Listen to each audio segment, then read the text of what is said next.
ਇਹਨਾਂ ਨੇ ਟਾਰਗੇਟ ਕਰਕੇ ਨੌਦੀਪ ਨੂੰ ਉੱਥੋਂ ਚੱਕ ਕੇ ਲੈ ਗਏ। ਬਾਅਦ ਚ ਉਹ ਵੀ ਲੇਡੀਜ਼ ਪੁਲਿਸ ਨਹੀਂ ਲਈ ਸੀ, ਆਦਮੀਆਂ ਦੀ ਸੀ, ਜੈਂਟਸ ਸੀਗੇ ਜਿਹੜੇ ਚੱਕ ਕੇ ਲਗਾਏ ਆ। ਫਿਰ ਇਹਨਾਂ ਨੇ ਜਾਂਦਿਆਂ ਨੇ ਵੀ ਉਹ ਕੁੜੀ ਨੂੰ ਕੁੱਟਿਆ, ਉੱਥੇ ਜਾ ਕੇ ਥਾਣੇ ਦੇ ਵਿੱਚ ਵੀ ਜਾ ਕੇ ਕੁੱਟਿਆ। PSU ਸਟੂਡੈਂਟ ਆਪਣੀ ਪੰਜਾਬ ਦੀ, ਇਹਨਾਂ ਨੇ 12-1 ਵਜੇ ਤੱਕ ਕਿਸੇ ਵੀ ਪਤਾ ਨਹੀਂ ਕਿਹੜੇ ਅਫਸਰ ਦਾ ਘਰਾਓ ਕੀਤਾ। ਇਹਨਾਂ ਨੇ ਜਾ ਕੇ ਵੀ ਉਹਨਾਂ ਦਾ ਘੇਰਿਆ ਵੀ ਸਾਡੀ ਕੁੜੀ ਦੱਸੋ ਕਿੱਥੇ ਆ ਕਿੱਥੇ ਨਹੀਂ। ਉਦੋਂ ਦੱਸਿਆ ਗਿਆ ਵੀ ਅਸੀਂ ਕਰਨਾਲ ਜੇਲ੍ਹ 'ਚ ਭੇਜਤੀ ਆ। ਜ਼ਬਰ ਵਸੂਲੀ ਕਰਦੀ, ਝੂਠਾ ਪਰਚਾ ਪਾਇਆ, ਹਥਿਆਰ ਖੋਹਦੇ ਸੀ ਪੁਲਿਸ ਤੋਂ, ਪੁਲਿਸ 'ਤੇ ਹਮਲਾ ਕਰਤਾ। ਇਹੋ ਜਿਹੇ ਉਹਦੇ 'ਤੇ ਇਲਜ਼ਾਮ ਝੂਠੇ ਲਾਏ ਗਏ ਆ। ਜਿਹੜੇ ਕੋਈ ਪਹਿਲਾਂ ਦੇ ਕੈਦੀ ਉਹਨਾਂ ਨੂੰ ਦੱਸਿਆ ਗਿਆ ਸੀ ਵੀ ਨੌਦੀਪ ਦੇ ਪੈਰਾਂ 'ਚ ਖੂਨ ਆ ਰਿਹਾ, ਉਹਦੇ ਪਿੰਡੇ 'ਤੇ ਬਹੁਤ ਜ਼ਖਮ ਕੀਤੇ ਗਏ ਆ। ਫਿਰ ਬਾਅਦ 'ਚ ਉਹਦਾ ਮੈਡੀਕਲ ਕਰਵਾਇਆ। ਅਸੀਂ ਮੈਡੀਕਲ 'ਚ ਗਏ ਅਤੇ ਪਿੱਛੇ ਦੇ ਦਰਵਾਜ਼ੇ ਵਿੱਚ ਦੀ ਲਿਆਂਦਾ ਗਿਆ ਲੋਕਲ, ਉਹਨਾਂ ਦੀ ਆਪ ਦੀ ਗੱਡੀ ਸੀ ਵੀ ਜਾਣੀ ਕਿ ਪਤਾ ਨਹੀਂ ਲੱਗਣ ਦਿੱਤਾ ਕਦੋਂ ਲੈ ਕੇ ਆਏ ਕਦੋਂ ਨਹੀਂ। ਅਸੀਂ ਉਹਦੇ ਵੀ ਨਹੀਂ ਉਹਨੂੰ ਮਿਲ ਸਕੇ।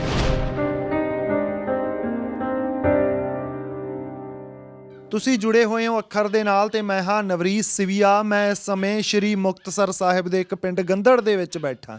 ਕਾਰਨ ਕੀ ਆ, ਇਸ ਪਿੰਡ ਦੀ ਧੀ, ਪੂਰੇ ਪੰਜਾਬ ਦੀ ਧੀ ਜਿਹੜੀ ਨੌਦੀਪ ਹੈ, ਉਹ ਇਸ ਸਮੇਂ ਜੇਲ੍ਹ ਦੇ ਵਿੱਚ ਹੈ। ਉਹਨੂੰ ਲੈ ਕੇ ਹਰ ਕੋਈ ਇੱਕ ਮੰਗ ਕਰ ਰਿਹਾ ਕਿ ਉਹਦੀ ਰਿਹਾਈ ਛੇਤੀ ਤੋਂ ਛੇਤੀ ਹੋਣੀ ਚਾਹੀਦੀ ਆ। ਜਿਹੜੇ ਲੋਕ ਕਿਰਤੀ ਹੁੰਦੇ ਆ ਨਾ, ਜਿਹੜੇ ਲੋਕ ਹੱਕਾਂ ਦੇ ਲਈ ਲੜਦੇ ਆ, ਸਰਕਾਰਾਂ ਕਦੇ ਨਹੀਂ ਚਾਹੁੰਦੀਆਂ ਹੁੰਦੀਆਂ ਕਿ ਉਹ ਬਾਹਰ ਰਹਿਣ, ਕਿਉਂਕਿ ਉਹਨਾਂ ਨੇ ਲੋਕਾਂ ਨੂੰ ਜਾਗਰੂਕ ਕਰ ਦੇਣਾ ਹੁੰਦਾ, ਲੋਕਾਂ ਨੂੰ ਦੱਸ ਦੇਣਾ ਹੁੰਦਾ ਵੀ ਜਿਹੜੇ ਆ ਚੁਣ ਕੇ ਭੇਜਦੇ ਆ, ਜਿਹੜੇ ਸਾਡੇ ਸਿਰ 'ਤੇ ਚੜ੍ਹੇ ਬੈਠੇ ਆ, ਇਹ ਸਾਡੇ ਹੀ ਚੁਣੇ ਆ, ਇਹਨਾਂ ਦਾ ਕੰਮ ਆਗਾ ਸਾਡੇ ਹੱਕ ਦੇ ਵਿੱਚ ਗੱਲ ਕਰਨੀ, ਸਾਡੇ ਹੱਕ 'ਚ ਕਾਨੂੰਨ ਬਣਾਉਣੇ। ਪਰ ਕਿੰਨੇ ਕੁ ਹੱਕ ਦੇ ਵਿੱਚ ਬਣਦੇ ਆ ਉਹ ਸਾਰਿਆਂ ਨੂੰ ਪਤਾ। ਅਤੇ ਇਸੇ ਕਰਕੇ ਜਿਹੜੇ ਸੰਘਰਸ਼ ਕਰਨ ਵਾਲੇ ਲੋਕ ਆ ਉਹ ਸਮੇਂ-ਸਮੇਂ ਤੋਂ ਖੜ੍ਹੇ ਹੁੰਦੇ ਆ। ਮੇਰੇ ਨਾਲ ਨੌਦੀਪ ਦੇ ਮਾਤਾ ਜੀ ਨੇ, ਉਹਨਾਂ ਨਾਲ ਗੱਲਬਾਤ ਕਰਦੇ ਆ। ਬਹੁਤ ਬਹੁਤ ਧੰਨਵਾਦ ਜੀ, ਤੁਸੀਂ ਸਮਾਂ ਦਿੱਤਾ। ਅਤੇ ਮੈਨੂੰ ਇਹ ਦੱਸੋਗੇ ਕਿ ਕਦੋਂ ਤੋਂ, ਤੁਹਾਨੂੰ ਕਦੋਂ ਪਤਾ ਲੱਗਿਆ ਕਿ ਗ੍ਰਿਫਤਾਰੀ ਹੋ ਚੁੱਕੀ ਹੈ ਨੌਦੀਪ ਦੀ? ਸਾਨੂੰ ਤਾਂ 12 ਤਰੀਕ ਨੂੰ 12 ਵਜੇ ਉਹਨਾਂ ਨੇ ਇਕੱਠ ਮਾਰਿਆ ਸੀ ਵੀ ਸਾਨੂੰ ਪੈਸੇ ਦਿੱਤੇ ਜਾਣ ਸਿੰਘੂ ਬਾਰਡਰ ਦੇ ਉੱਤੇ। ਉੱਥੇ ਹੀ ਜਿੱਥੇ ਮੋਰਚਾ ਲੱਗਿਆ ਕਿਸਾਨਾਂ ਦਾ, ਉੱਥੇ ਹੀ ਉਹਨਾਂ ਦੀਆਂ ਫੈਕਟਰੀਆਂ ਸੀ।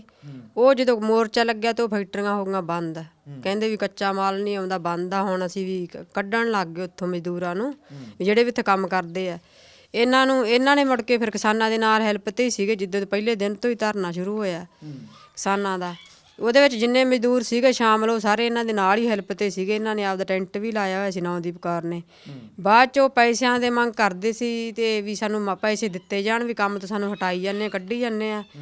ਜਦੋਂ ਪੈਸਿਆਂ ਦੀ ਮੰਗ ਕੀਤੀ ਤਾਂ ਉਹਨਾਂ ਨੂੰ ਇਹ ਕਿਹਾ ਵੀ ਤੁਸੀਂ ਜਥੇਬੰਦੀਆਂ ਦੇ ਵਿੱਚ ਸ਼ਾਮਲ ਨਹੀਂ ਹੋ ਸਕਦੇ, ਕਿਉਂਕਿ ਉਹਨਾਂ ਨੇ ਆਪਦਾ ਕੋਈ ਕਾਨੂੰਨ ਬਣਾਇਆ ਹੋਇਆ ਵੀ ਕੋਈ ਵੀ ਇੱਥੇ ਜਥੇਬੰਦੀ ਨਹੀਂ ਬਣਾ ਸਕਦਾ ਜਿਹੜਾ ਵੀ ਸਾਡਾ ਫੈਕਟਰੀਆਂ ਦੇ ਵਿੱਚ ਕੰਮ ਕਰਦਾ। ਉਹਦੇ ਕਾਰਨ ਉਹਨਾਂ ਨੂੰ ਕਿਹਾ ਵੀ ਤੁਸੀਂ ਰਿਜ਼ਾਈਨ ਦੇ ਕੇ ਚਲੇ ਜਾਓ ਇੱਥੋਂ, ਪੈਸੇ ਤੁਹਾਡੇ ਦੇ ਦਿੰਦੇ। ਉਹਨਾਂ ਨੇ ਰਿਜ਼ਾਈਨ ਦੇਤਾ ਵੀ ਪੈਸੇ ਸਾਡੇ ਦੇ ਦਿਓ। 3-4 ਲੱਖ ਰੁਪਈਆ ਵੀ ਜਿਵੇਂ ਮਜ਼ਦੂਰਾਂ 2000-1500 ਦਾ ਇਕੱਠ ਸੀ, ਉਹਨਾਂ ਦੇ ਵਿੱਚੋਂ ਕੁਛ ਦਿੱਤੇ ਗਏ ਆ, ਕੁਛ ਰਹਿੰਦੇ ਸੀ ਹਜੇ। ਅਤੇ ਜਦੋਂ ਇਹ ਮੰਗ ਕੀਤੀ ਉਹਨੇ ਇਕੱਠ ਮਾਰਿਆ ਉਹਦੇ 12 ਤਰੀਕ ਨੂੰ ਸੁਬਾਹ 12 ਵਜੇ।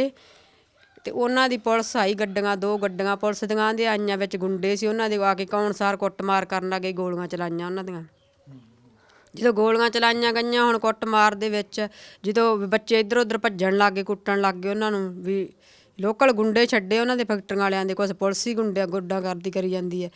ਇਹ ਨੌਦੀਪ ਵੀ ਬੋਲ ਰਹੀ ਸੀਗੀ, ਕਿਉਂਕਿ ਪਹਿਲਾਂ ਤੋਂ ਬੋਲਦੇ ਆ ਪਹਿਲਾਂ ਤੋਂ। ਅਸੀਂ ਜਥੇਬੰਦੀਆਂ ਨਾਲ ਵੀ ਜੁੜੇ ਆ, ਇਸੇ ਕਰਕੇ। ਕਿਹੜੀ ਜਥੇਬੰਦੀ ਲਈ ਪਹਿਲਾਂ ਵੀ? ਮਜ਼ਦੂਰ ਜਥੇਬੰਦੀ ਦੇ ਵਿੱਚ ਪਹਿਲਾਂ ਤੋਂ ਵੀ ਜੁੜੇ ਆ ਅਸੀਂ। ਕਿਸਾਨ ਮਜ਼ਦੂਰ ਜਿਵੇਂ ਇਕੱਠੇ ਇੱਕ ਮੋਰਚੇ 'ਤੇ ਲੜਦੇ ਆ ਗਰਾਹਾਂ ਵਾਲੇ 'ਤੇ, ਜਾਂ ਪਹਿਲਾਂ ਤੋਂ ਵੀ ਬਹੁਤ ਸਾਲ ਉਹ ਇਕੱਠੇ ਆ। ਇਸੇ ਕਰਕੇ ਸਾਡੇ ਬੱਚੇ ਬੋਲਣਾ ਜਾਣਦੇ ਸੀ। ਉਹ ਜਦੋਂ ਕਿਸਾਨਾਂ ਦਾ ਵੀ ਉੱਥੇ ਧਰਨਾ ਲੱਗਿਆ, ਉਹਦੇ ਵਿੱਚ ਉਹ ਮਜ਼ਦੂਰਾਂ ਨੇ ਆ ਕੇ ਉਹਨਾਂ ਨੂੰ ਕਿਹਾ ਵੀ ਤੁਹਾਡਾ ਧਰਨਾ, ਤੁਸੀਂ ਬੋਲਣਾ ਜਾਣਦੇ, ਸਾਡੇ ਪੈਸੇ ਦਵਾ ਦਿਓ। ਇਸੇ ਕਰਕੇ ਨੌਦੀਪ ਉਹਨਾਂ ਦੀ ਮਦਦ ਕਰ ਰਹੀ ਸੀ ਵੀ ਨਾਲੇ ਸਾਡੇ ਪੈਸੇ ਮਿਲ ਜਾਣਗੇ, ਨਾਲੇ ਤੁਹਾਡੇ। ਇਹਨਾਂ ਨੇ ਆਪਦੀ ਸੰਗਠਨ ਬਣਾਇਆ ਸੀ, ਮਜ਼ਦੂਰ ਸੰਗਠਨ। ਇਹਨਾਂ ਨੇ ਟਾਰਗੇਟ ਕਰਕੇ ਨੌਦੀਪ ਨੂੰ ਉੱਥੋਂ ਚੱਕ ਕੇ ਲੈ ਗਏ।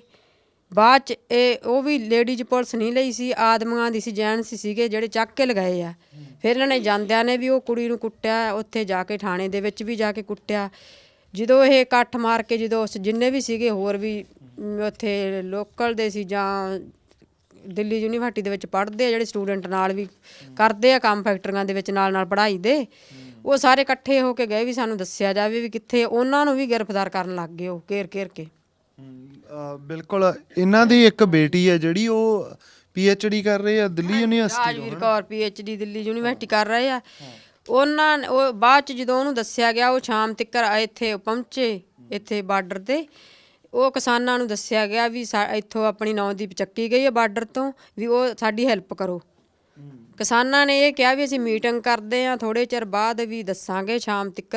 ਉਦੋਂ ਨੂੰ ਸ਼ਾਮ ਹੋ ਗਈ, ਬਾਅਦ ਚੋਂ ਕਹਿੰਦੇ ਵੀ ਅਸੀਂ 26 ਦੇ ਵੀ ਚੱਕਰ 'ਚ ਰੁੱਝੇ ਹਾਂ ਉਹਦੇ ਪ੍ਰੋਗਰਾਮ 'ਚ, ਤੇ ਅਸੀਂ 13 ਤੇ ਜਾਂ 14 ਨੂੰ ਅਸੀਂ ਵੀ ਇਹ ਪਤਾ ਕਰਕੇ ਦੱਸਾਂਗੇ, ਬਾਅਦ 'ਚ ਤੁਹਾਡੀ ਹੈਲਪ ਕਰਾਂਗੇ, ਵੀ ਅਸੀਂ ਜਾਂਚ ਕਰਾਂਗੇ, ਕਮੇਟੀ ਬਣਾ ਲਾਂਗੇ ਵੀ ਕੀ ਆ ਮਸਲਾ ਇਹਦਾ।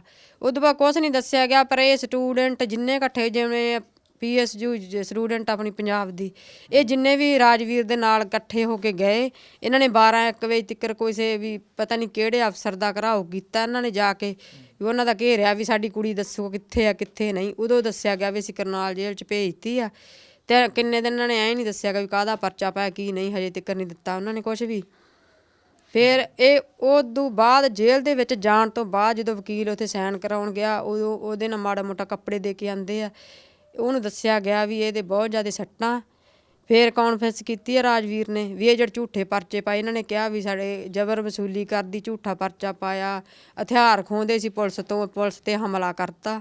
ਇਹੋ ਜਿਹੇ ਉਹਦੇ 'ਤੇ ਇਲਜ਼ਾਮ ਝੂਠੇ ਲਾਏ ਗਏ ਆ ਵੀ ਹਾਲਾਂਕਿ ਉਹ ਕੰਮ ਕਰਦੇ, ਆਪਦੇ ਕੰਮ ਕੀਤਾ, ਉਹਦੇ ਕੰਮ ਦੇ ਪੈਸੇ ਹੀ ਮੰਗ ਰਹੇ ਸੀ ਵੀ ਸਾਡੀ ਮਿਹਨਤ ਦੇ ਪੈਸੇ ਸਾਨੂੰ ਦੇ ਦਿਓ, ਅਸੀਂ ਹੋਰ ਕੀ ਮੰਗਦੇ ਆ। ਬਿਲਕੁਲ। ਮੈਂ 1 ਮਿੰਟ ਬਾਈ ਨਾਲ ਮਾੜੀ ਗੱਲ ਕਰੂੰਗਾ ਵੀਰੇ। ਉਹ ਉੱਥੇ ਜਾਣ ਦਾ ਸਬੱਬ ਵੀ ਲੋਕਡਾਊਨ ਕਰਕੇ, ਜਿਹੜਾ ਕਰੋਨਾ ਕਰਕੇ ਲੋਕਡਾਊਨ ਹੋਇਆ ਸੀ, ਉਦੋਂ ਹੀ ਬਣਿਆ? ਹਾਂਜੀ, ਉਦੋਂ ਹੀ ਬਣਿਆ, ਕਿਉਂਕਿ ਇੱਥੇ ਤਾਂ ਜੀ ਦੇਖੋ ਲੋਕਡਾਊਨ ਹੋਣ ਕਰਕੇ ਕੰਮ ਮਜ਼ਦੂਰੀ ਬਿਲਕੁਲ ਹੀ ਬੰਦ ਹੋ ਚੁੱਕੀ ਸੀਗੀ, ਕਿਸੇ ਤਰ੍ਹਾਂ ਦਾ ਕੋਈ ਕੰਮ ਨਹੀਂ ਹੈਗਾ ਸੀਗਾ। ਉਹ ਤੁਹਾਨੂੰ ਪਤਾ ਹੀ ਭੁੱਖ ਮਰਦੇ ਕੀ ਕਰਦੇ, ਕਿਤੇ ਨਾ ਕਿਤੇ ਤਾਂ ਹੱਥ ਪੈਰ ਮਜ਼ਦੂਰਾਂ ਨੇ ਮਾਰਨੇ ਆ। ਇਸ ਕਰਕੇ ਜੀ ਇਹਨਾਂ ਦੇ ਜਿਵੇਂ 2 ਬੱਚੇ ਉੱਥੇ ਪਹਿਲਾਂ ਹੈਗੇ ਸੀ, ਪੜ੍ਹਾਈ ਕਰਦੇ ਸੀਗੇ, ਉਹਨਾਂ ਨੇ ਇਹਨਾਂ ਨੂੰ ਉੱਥੇ ਬੁਲਾ ਲਿਆ ਕਿ ਇੱਥੇ ਫੈਕਟਰੀ ਵਿੱਚ ਚਲੋ ਕੰਮ ਮਿਲ ਜੂਗਾ। ਉਹਦੇ ਬਾਵਜੂਦ ਇਹ ਬੱਚੇ ਵੀ ਉੱਥੇ ਚਲੇ ਗਏ ਸੀ, ਜੋ ਲੜਕੀਆਂ ਸੀ ਇਹ ਉੱਥੇ ਚਲੇ ਗਏ ਸੀਗੇ, ਤੇ ਇਹਨਾਂ ਨੇ 2 ਕੁ ਮਹੀਨੇ ਉੱਥੇ ਕੰਮ ਕੀਤਾ ਤਕਰੀਬਨ। ਤੇ ਉਸ ਤੋਂ ਬਾਅਦ ਇਹ ਆਪਣਾ ਮਜ਼ਦੂਰਾਂ ਕਿਸਾਨਾਂ ਦਾ ਧਰਨਾ ਉੱਥੇ ਸ਼ੁਰੂ ਹੋ ਗਿਆ, ਸੰਘਰਸ਼ ਸ਼ੁਰੂ ਹੋਇਆ। ਉਸ ਸੰਘਰਸ਼ ਦੇ ਵਿੱਚ ਇਹ ਪਹਿਲੇ ਦਿਨ ਤੋਂ ਹੀ ਉੱਥੋਂ ਜੁੜੇ ਹੋਏ ਸੀ ਸੰਘਰਸ਼ਾਂ ਦੇ ਨਾਲ, ਇਹਨਾਂ ਨੇ ਵੀ ਦਿਲਚਸਪੀ ਵਿਖਾਉਣੀ ਸ਼ੁਰੂ ਕਰ ਦਿੱਤੀ, ਜੋ ਕਿ ਉੱਥੋਂ ਦੇ ਕਾਰਪੋਰੇਟ ਘਾਣਿਆਂ ਨੂੰ ਇਹ ਗੱਲਾਂ ਚੰਗੀਆਂ ਨਹੀਂ ਲੱਗੀਆਂ। ਉਸ ਦੇ ਬਾਵਜੂਦ ਇਹਨਾਂ 'ਤੇ ਆਸਾ ਘਟਨਾ ਵਾਪਰੀ। ਅੱਛਾ, ਤੁਹਾਡੀ ਕੋਈ ਮੁਲਾਕਾਤ ਹੋਈ ਜੀ ਉੱਥੇ ਜੇਲ੍ਹ ਦੇ ਵਿੱਚ ਭੈਣ ਦੇ ਨਾਲ? ਨਹੀਂ ਜੀ, ਉਹ ਰਾਜਵੀਰ ਨੂੰ ਇਹ ਹੀ ਸੀਗਾ ਵੀ ਵਕੀਲ ਕਹਿੰਦਾ ਵੀ ਇਹ ਕਰੋਨਾ ਵਾਇਰਸ ਕਰਕੇ, ਕੁਛ 26 ਜਨਵਰੀ ਕਰਕੇ ਵੀ ਉਹ ਕਿਸੇ ਨੂੰ ਮਿਲਣ ਨਹੀਂ ਦਿੱਤਾ ਜਾਂਦਾ, ਮੁਲਾਕਾਤ ਨਹੀਂ ਹੋਣ ਦਿੰਦੇ, ਨਾ ਹੀ ਅੰਦਰੋਂ ਕੋਈ ਫੋਨ ਕਰਨ ਦਿੰਦੇ ਆ। ਇਹ ਅੰਦਰੋਂ ਕਿਸੇ ਦਾ ਵੀ ਜਿਹੜੇ ਕੋਈ ਪਹਿਲਾਂ ਦੇ ਕੈਦੀ, ਉਹਨਾਂ ਨੂੰ ਦੱਸਿਆ ਗਿਆ ਸੀ ਵੀ ਨੌਦੀਪ ਦੇ ਪੈਰਾਂ 'ਚ ਖੂਨ ਆ ਰਿਹਾ, ਉਹਦੇ ਪਿੰਡੇ 'ਤੇ ਬਹੁਤ ਜ਼ਖਮ ਕੀਤੇ ਗਏ ਆ।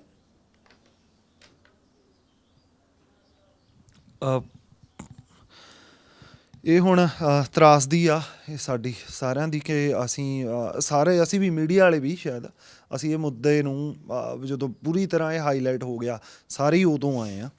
ਤਾਂ ਇਹਦੇ 'ਚ ਬਹੁਤ ਪਹਿਲਾਂ ਆਉਣ ਦੀ ਜ਼ਰੂਰਤ ਸੀ। ਹੈਗੀਆਂ ਇਹ ਗਲਤੀਆਂ ਦੇ ਵਿੱਚ, ਮੈਂ ਮੀਡੀਆ ਦੇ ਤੌਰ 'ਤੇ ਉੱਤੇ ਵੀ ਅਸੀਂ ਇਹ ਜ਼ਿੰਮੇਵਾਰੀਆਂ ਸਮਝਦੇ ਹਾਂ ਵੀ ਕਈ ਵਾਰੀ ਸਾਡੇ ਤੋਂ ਵੀ ਇਹ ਹੋ ਜਾਂਦੀਆਂ, ਅਸੀਂ ਪਿੱਛੇ ਰਹਿ ਜਾਂਦੇ ਹਾਂ ਉਹ ਖਬਰ ਨੂੰ, ਜਦ ਕਿ ਪਹਿਲ ਦੇ ਆਧਾਰ 'ਤੇ ਉਹ ਹੋਣੀਆਂ ਚਾਹੀਦੀਆਂ ਗੀਆਂ ਸਾਡੇ ਤੋਂ ਵੀ।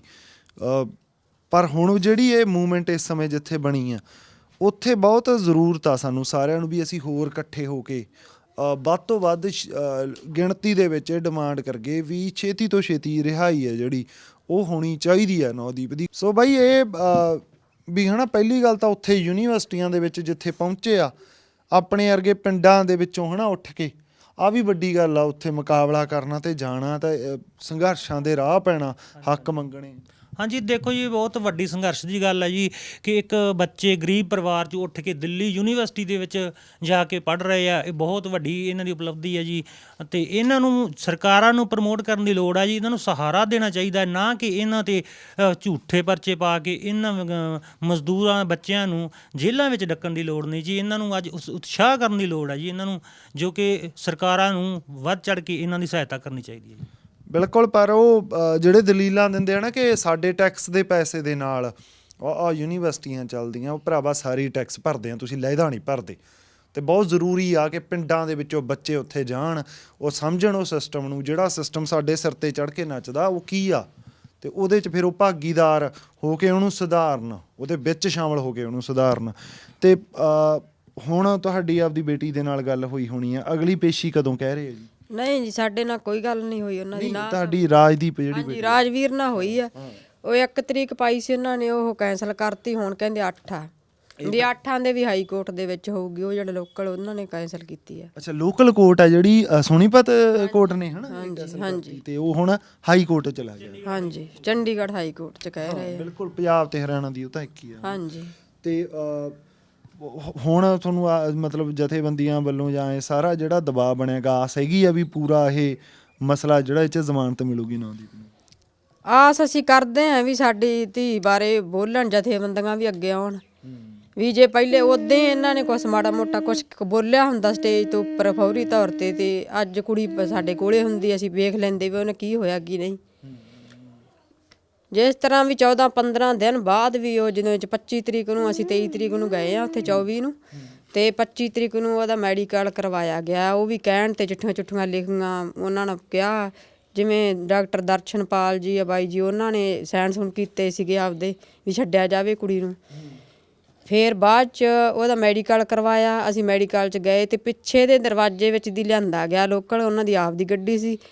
ਵੀ ਜਾਣੀ ਕਿ ਪਤਾ ਨਹੀਂ ਲੱਗਣ ਦਿੱਤਾ ਕਦੋਂ ਲੈ ਕੇ ਆਏ ਕਦੋਂ ਨਹੀਂ। ਅਸੀਂ ਉਹਦੇ ਵੀ ਨਹੀਂ ਉਹਨੂੰ ਮਿਲ ਸਕੇ।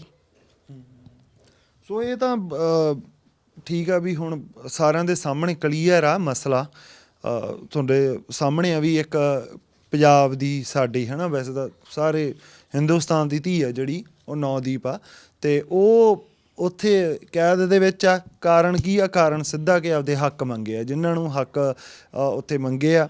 ਤੇ ਦੂਜੇ ਪਾਸਿਓਂ ਜਿਹੜੇ ਇੱਕ ਤਾਂ ਜਿਹੜੇ ਜਿੱਥੇ ਉਹ ਕੰਮ ਕਰਦੀ ਸੀਗੀ, ਉਹਨਾਂ ਦੇ ਵੱਲੋਂ ਤੇ ਪੁਲਿਸ ਵੱਲੋਂ ਜਿਹੜਾ ਵਿਵਹਾਰ ਕੀਤਾ ਗਿਆ ਉਹ ਬਿਲਕੁਲ ਬਰਦਾਸ਼ਤਯੋਗ ਨਹੀਂ ਹੈਗਾ। ਸਾਰਿਆਂ ਨੂੰ ਮਿਲ ਕੇ ਯਾਰ ਵਿਰੋਧ ਕਰਨਾ ਚਾਹੀਦਾ। ਕਈ ਵਾਰੀ ਨਸਰੂਦੀਨ ਸ਼ਾਹ ਨੇ ਜਿਵੇਂ ਹੁਣੀ ਇੱਕ ਇੰਟਰਵਿਊ ਦੇ ਵਿੱਚ ਕਿਹਾ ਸੀ ਵੀ ਚੁੱਪ ਰਹਿਣਾ ਵੀ ਜ਼ੁਲਮ ਦੇ ਨਾਲ ਹੋਣਾ ਹੀ ਹੁੰਦਾ ਹੈ। ਸੋ ਬਹੁਤ ਜ਼ਰੂਰੀ ਆ ਸਾਡਾ ਬੋਲਣਾ। ਬਹੁਤ ਬਹੁਤ ਸ਼ੁਕਰੀਆ। ਬਾਕੀ ਇਹ ਅਪੀਲ ਆ ਜਿਹੜੀ ਖਾਸ ਤੌਰ 'ਤੇ ਉੱਤੇ ਮੁਹਿੰਮ ਚੱਲ ਰਹੀ ਹੈ ਰਿਹਾਈ ਦੀ, ਇਹ ਲਗਾਤਾਰ ਇਸੇ ਤਰ੍ਹਾਂ ਚੱਲਦੀ ਰਹੇ ਤਾਂ ਹੀ ਚੰਗਾ। ਸ਼ੁਕਰੀਆ ਜੀ।